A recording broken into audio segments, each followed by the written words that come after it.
નમસ્કાર વિદ્યાર્થી મિત્રો, આપણે ધોરણ 12 નું સમાજશાસ્ત્ર વિષયનું જે આજે લેવાનું પેપર છે તેનું સોલ્યુશન કરીએ. તો એમસીક્યુ પહેલા જોઈએ. પહેલું એમસીક્યુ, ભારતનું નેટવર્ક કેટલા કિલોમીટર છે? તો એમાં આવશે 1,15,000 કિલોમીટર. જવાબ આવશે એ.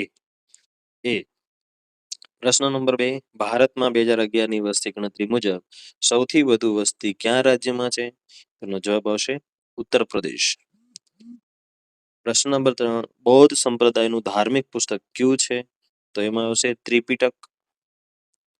પ્રશ્ન નંબર 4, ભારતમાં બંધારણની કલમ વ્યક્તિને પોતાનો ધર્મ સ્વતંત્ર રીતે પાળવાની છૂટ આપે છે?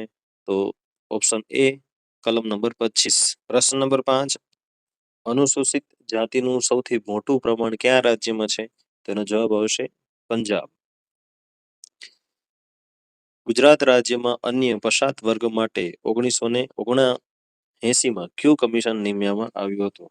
ગુજરાતમાં અન્ય પછાત વર્ગો માટે 1977માં કયું કમિશન નિમવામાં આવ્યું? તો જવાબ આવશે ડી, બક્ષી કમિશન. કણ શબ્દનો ઉદ્ભવ કયા દેશમાં થયો હતો? તો જવાબ આવશે લેટિન અમેરિકા. 8મો પ્રશ્ન છે, 2000ની વસ્તી ગણતરી પ્રમાણે ભારતમાં સૌથી વધુ બાલિકાઓનું પ્રમાણ કયા રાજ્યમાં હતું? મિઝોરમ. 9મો પ્રશ્ન છે, સામાજિકરણ એટલે શું? તો જવાબ આવશે રચનાતંત્રમાં ફેરફાર. 10મો પ્રશ્ન છે, વિવિધ દેશોના અર્થવ્યવસ્થા, સમાજ અને સંસ્કૃતિ ઉપર અસર કરતી કઈ પ્રક્રિયા છે? તો જવાબ આવશે વૈશ્વિકીકરણ. રેડિયોનો આવિષ્કાર કયા વૈજ્ઞાનિકે કર્યો હતો? તો જવાબ આવશે સી, માર્કોની.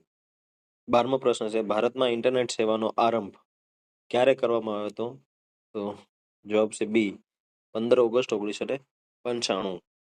13મો પ્રશ્ન છે, કયા પ્રકારના આંદોલનમાં જબરજસ્તીથી લોકોએ પોતાના પક્ષમાં લાવવાનો પ્રયત્ન કરવામાં આવે છે? તો આવશે પ્રતિરોધાત્મક આંદોલન. પંચાયતી રાજ એટલે શું? 15મો પ્રશ્ન છે, પંચાયતી રાજ સત્તાનું વિકેન્દ્રીકરણ. 16મો પ્રશ્ન છે, 73મો બંધારણીય સુધારો ક્યારે અમલમાં આવ્યો? તો જવાબ આવશે 24મી એપ્રિલ 1993. 17મો પ્રશ્ન, ધોરણ ભંગ વર્તનની વ્યાખ્યા આપનાર વિદ્વાન કોણ હતા? જવાબ આવશે હર્બન એન્ડ હન્ટ. 18મો પ્રશ્ન છે, ભારતમાં 1941માં પ્રથમ બાળ અદાલતની સ્થાપના ક્યાં કરવામાં આવી હતી? જવાબ આવશે કોલકાતા.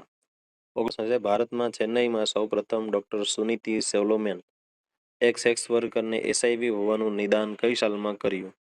તો આવશે 1986. 20મો પ્રશ્ન, એસઆઈવી એડ્સ ગ્રસ્ત પીડિતોની સંખ્યા કયા દેશમાં સૌથી વધારે છે? તો જવાબ આવશે દક્ષિણ આફ્રિકા.